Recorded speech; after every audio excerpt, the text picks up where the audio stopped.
Salut les filles. Alors, ça fait un bon moment que j'avais envie de faire un billet sur la différence entre le Botox et l'acide hyaluronique, parce que beaucoup de gens sont complètement confus là-dessus, ne font pas la différence, et ça m'énerve d'entendre des conneries, quoi. D'entendre, quand on parle d'une actrice, dire oh, elle est vraiment trop botoxée, faut arrêter le Botox, ou ce genre de trucs, alors que, obviously, la fille, oui, elle fait du Botox, comme tout le monde qui est un peu exposé, mais ce qui se voit, c'est pas le Botox, c'est les injections d'acide hyaluronique. Donc je voulais écrire un truc dessus, puis je me suis dit que ce serait quand même plus simple de le montrer que de l'écrire, parce que je pourrais vous montrer sur le visage en même temps à quel endroit on fait quoi, et ce que ça donne. Donc les deux, le Botox comme l'acide hyaluronique, regardez mes bracelets comme ils sont beaux. Je sais, ça n'a rien à voir, mais j'en suis folle. Je viens de les recevoir, je les ai achetés chez Etsy. Genre 5$ pièce quoi. Le Botox et l'acide hyaluronique, les deux, c'est des produits injectables résorbables. C'est-à-dire que ça disparaît avec le temps. Le Botox disparaît en 6 mois en moyenne. Moi donc je vous rappelle que j'en fais là, hein, dans la ride du lion. On fait traditionnellement du Botox dans le haut du visage. Moi j'en fais juste dans la ride du lion. Vous voyez, là je suis, bon, ça fait 4 mois, ça recommence à pouvoir bouger un peu, mais il n'y a pas de pli, il n'y a pas de ride. C'est-à-dire ça bouge, au début ça bouge pas du tout. Parce que moi je demande des doses de cheval parce que je veux pas du tout que ça bouge. Limite si on pouvait me couper les muscles, je demanderais. Parce que vous voyez, même quand je suis au repos, on voit sous la peau, on voit le volume des muscles. Parce que j'ai des muscles hyper costauds à cet endroit-là. Bref. Donc, sur moi, ça tient 8 mois, mais c'est parce que vraiment, Dr Botox me fout des doses de cheval parce que je lui demande. Donc, donc ça se résorbe mettons 6 mois en moyenne, sur la plupart des gens. Au bout de 6 mois, petit à petit, l'effet disparaît. Donc le Botox, c'est un truc qui paralyse les terminaisons nerveuses, et donc le travail des muscles à l'endroit où on en met.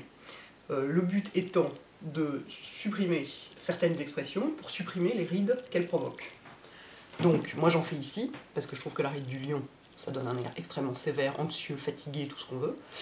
J'aime pas du tout. En revanche, il y a beaucoup de gens qui en font. Alors, beaucoup d'actrices en font dans le front, parce que vous voyez, moi j'ai des plis sur le front, hein, énormément, que j'ai donc, comme je vous disais, depuis que j'ai l'âge de genre 10 ans, que donc j'ai jamais considéré comme des signes de l'âge, vu que je les ai eus très jeunes.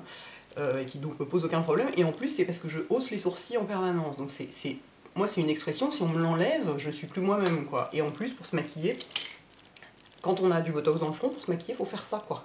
Vous voyez? Vous imaginez, pour faire des vidéos, c'est pas possible. Et puis, je serai plus moi-même. J'en ai eu, on en fait souvent, on en fait dans les pas de doigts aussi. On fait généralement le haut du visage, hein, parce que comme ça paralyse, si on en fait en bas, vous vous retrouvez comme ça, vous pouvez plus... Non, j'exagère, c'est pas à ce point, mais ça peut arriver. Quand c'est mal fait, normalement on n'en fait pas tellement dans le bas du visage, quand c'est mal fait, ça peut être touchy. On en fait très souvent ici, la plupart des gens en font ici, pour ne pas avoir de pas de doigts. Moi j'ai très peu de pas de doigts, parce que je souris pratiquement pas. Enfin, vous avez l'impression que je suis souriante, mais dans la vraie vie, je suis pas tellement souriante. J'ai eu une fois des injections ici, parce qu'il en restait dans la seringue, et donc Dr Botox m'a dit qu'est-ce que tu veux faire. Je lui ai dit bah tu le jettes, on s'en fout. Il a dit allez, on va pas le jeter, va. J'ai dit bon bah ok, essayons là, on verra ce que ça donne. Et j'ai trouvé ça, mais atroce. J'étais complètement traumatisée, c'est-à-dire quand je souriais, ça faisait ça. C'est pas le sourire qui monte jusqu'aux yeux, vous voyez. C'était épouvantable, j'ai détesté. Il y a beaucoup de gens qui adorent, hein, parce que du coup, effectivement, ils ont ici sur le côté, c'est comme s'ils avaient 16 ans, quoi. Alors moi, j'ai pas du tout aimé. Donc c'est ça, le Botox, c'est un truc qui fige les muscles, et donc empêche les expressions qui à force d'être faites quotidiennement, finissent par provoquer des rides. L'acide hyaluronique, ça n'a rien à voir. C'est aussi un injectable qui se résorbe en 1 an à 18 mois, selon la consistance qu'il a. On appelle ça très réticulé ou pas très réticulé, selon qu'il est plus ou moins épais, parce qu'il y a de l'acide hyaluronique qui est vraiment épais, celui avec lequel on fait les pommettes par exemple, et il y en a qui est très fin, très peu réticulé, donc celui qu'on injecte notamment dans les cernes, enfin dans les poches. Vous voyez, moi j'ai une poche ici. J'ai demandé à Dr Botox de m'injecter de l'acide hyaluronique ici, il n'a pas voulu. Il m'a dit, moi je suis désolée, si tu veux le faire, vas-y, va le faire chez quelqu'un d'autre, mais moi je refuse de te faire ça parce que ça va se voir. Tu vas pas aimer, ça va se voir sous la peau est trop fine à cet endroit-là sur toi. Sur une peau épaisse, je pourrais le faire, sur ta peau c'est impossible, ça va être moche. Avec tes vidéos et tout, tu vas pas être contente, ça va pas te plaire. Donc j'attends qu'il sorte un produit plus adapté. Donc bref, tout ça pour dire que dans ce cas-là, c'est de l'acide hyaluronique très peu réticulé, donc très fluide. Il y en a du très réticulé, c'est-à-dire qui est très épais, et c'est avec ça, par exemple, qu'on construit des pommettes aux gens qui n'en ont pas. On en injecte. Donc, l'acide hyaluronique, c'est un truc, c'est un produit, je ne vais pas rentrer dans des détails chimiques qu'en plus je ne connais pas, mais qui est un hydratant et qui attire l'eau. Donc, quand on le met dans la peau, il attire l'eau de la peau et il se gonfle. C'est pour ça aussi, quand on en injecte, on fait attention à ne pas en mettre trop, parce qu'au début, c'est pas l'effet que ça va faire, genre quelques jours après, une fois qu'il sera bien gonflé. Notamment sous les yeux, il faut faire super gaffe, parce que si on en injecte, si genre c'est joli en sortant de chez le médecin, ça veut dire que 3 jours après, ça va gonfler. Donc il vaut mieux que ce soit sous-injecté que sur-injecté. Et donc c'est un produit de comblement, l'acide hyaluronique. Donc on s'en sert pour combler les trous. C'est-à-dire que par exemple les gens qui n'ont jamais fait de botox et qui ont une ride du lion très très creusée, on peut faire du botox pour empêcher que ça continue à creuser, mais une fois que la peau est creusée, pour réparer, si on veut que ça se voit plus, il n'y a qu'un truc à faire, c'est de combler. Les gens qui ont des sillons nasogéniens très marqués aussi, et puis souvent le contour de la bouche en vieillissant, quand ça devient strié, etc., on peut lisser cette partie-là en injectant à cet endroit-là. Donc ça c'est le comblement de correction des rides. Donc ça se fait beaucoup, ça marche très bien, ça se voit pas dans les sillons nasogéniens notamment. Moi j'ai jamais pu essayer, j'aimerais bien essayer parce que ça m'amuse, parce que vous savez que j'adore ces trucs là, mais j'ai rien à combler, donc jusqu'ici j'ai pas pu essayer, donc je me dis peut-être dans 10 ans j'aurai peut-être des sillons, je sais pas. Mais ça marche très bien, ça se voit pas, c'est nickel, ça fait... Est-ce que ça fait mal? Je crois pas. Ça peut faire un petit peu des bleus si on a piqué dans des vaisseaux au passage, mais voilà, le botox, lui, ça fait absolument pas. Le produit fait pas du tout mal. C'est la piqûre qui ça fait un tout petit peu mal au moment où on pique, mais vraiment ça dure 3 secondes et il n'y a pas de bleu après. Enfin, c'est vraiment. On met un petit coup de fond de teint dessus et c'est bon, ça se voit pas quoi. Et alors, l'acide hyaluronique, on s'en sert aussi pour resculpter le visage en fait. Avec donc du assez épais, quand on en injecte notamment, alors justement, les actrices dont on dit souvent, dont les gens qui savent pas disent souvent elle est trop botoxée, je sais pas quoi, souvent en fait c'est qu'elles font trop d'injections d'acide hyaluronique. C'est-à-dire qu'elles en ont beaucoup dans les pommettes, parce que les pommettes, bah déjà ça sculpte le visage, c'est joli, donc il y a beaucoup d'actrices qui sont tentées de le faire. Et ça, moi j'ai été tentée de le faire pour cette raison-là, c'est que quand on injecte ici, en tirant légèrement sur la peau, en la remontant, bah, ça remonte légèrement le bas du visage. Donc la tentation est grande. Moi je ne l'ai pas fait néanmoins parce que comme je suis un peu grosse, j'ai déjà le visage un peu trop large. Donc si en plus je me mets à avoir des pommettes comme ça va être moche. Donc c'est pas une bonne idée. Donc je continue d'attendre mon lifting.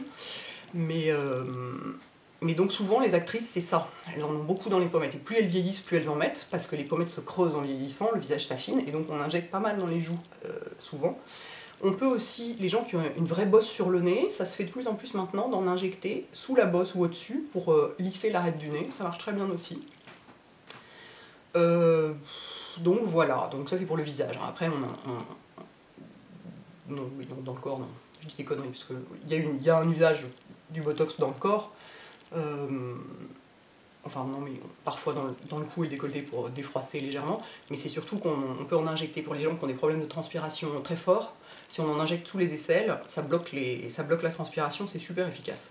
Et non, c'est pas dangereux parce qu'il y a tout le reste du corps qui continue à transpirer, donc arrêtez votre délire, allez lire le billet de Nini Mini sur la transpiration et vous comprendrez que oui, on peut bloquer la transpiration sur une zone de peau comme ça par rapport aux 2 mètres carrés du corps, c'est pas un problème. Donc voilà, je me suis dit que c'était pas mal d'expliquer ce truc-là pour que les gens comprennent la différence, quoi. Hein, d'une part, donc un produit qui paralyse les muscles à certains endroits pour empêcher les rides d'expression, et de l'autre, un produit de comblement pour remplir les endroits trop creux avec l'âge ou avec les rides ou ce genre de choses. Et donc souvent, un visage qui fait très artificiel, c'est un visage qui a été trop rempli, pas un visage qui a été trop paralysé. Alors évidemment, souvent il y a les deux ensemble, hein, parce que les stars qui font vraiment beaucoup de choses, elles font les deux. C'est souvent deux trucs qu'on fait beaucoup pour lutter contre l'âge. Mais malgré tout, le botox, ça ne se voit pas. Sur un visage au repos, un visage botoxé, ça se voit pas. Enfin, c'est juste qu'il n'a pas de rides, mais à part ça, sur un visage qui ne bouge pas, on ne peut pas dire qu'il y a du botox. C'est seulement quand on voit, vous voyez, moi par exemple, j'essaie de froncer les sourcils, là vous voyez que je peux pas, ça veut dire qu'effectivement ça se voit. En revanche, des injections d'acide hyaluronique importantes sur un visage au repos, ça se voit, puisqu'il y a des volumes à des endroits où normalement il n'y en a pas, où il y en a plus, où c'est regonflé, etc. Dans la bouche aussi, bien sûr, on en injecte pour faire une grosse bouche. Une fois sur deux, c'est moche et c'est raté. Et ça se voit surtout, ça se voit vachement. Donc voilà, tout ça était assez fouillis, mais j'espère néanmoins que ça peut vous apporter des infos et clarifier certaines choses surtout. Ça m'énerve, c'est comme ça m'énerve autant d'entendre machine est trop botoxée que d'entendre le fond de teint bouche les pores, quoi. Moi, voilà, c'est mon côté maniaque. J'aime que la vérité soit rétablie et que les choses soient exactes et qu'on ne dise pas n'importe quoi, parce que voilà. Donc voilà. Et c'est tout, c'est tout ce que je connais un peu en médecine esthétique, parce que c'est ce qui m'intéresse, et ouais, bon, malgré tout, c'est vrai que ouais, l'acide hyaluronique, j'en ai jamais fait, mais je connais des gens qui en ont fait, donc je sais ce que ça donne. Je sais que le résultat est très bien, le botox, bah, je connais bien, et les autres trucs de médecine esthétique, moi j'ai fait un peeling qui a servi à rien, parce que j'ai pas une peau du tout qui a besoin d'être pilée, hein. C'est fait pour les peaux épaisses, les peaux de fumeuses, les peaux grasses, avec une peau fine comme la mienne, enfin, c'est du papier à cigarette ma peau, hein. Là, si on fait un peeling dessus, bah on voit pas de différence, juste. Bref, donc voilà, allez, je vais pas me remettre à parler 20 ans de médecine esthétique, puisque je suis intarissable sur le sujet.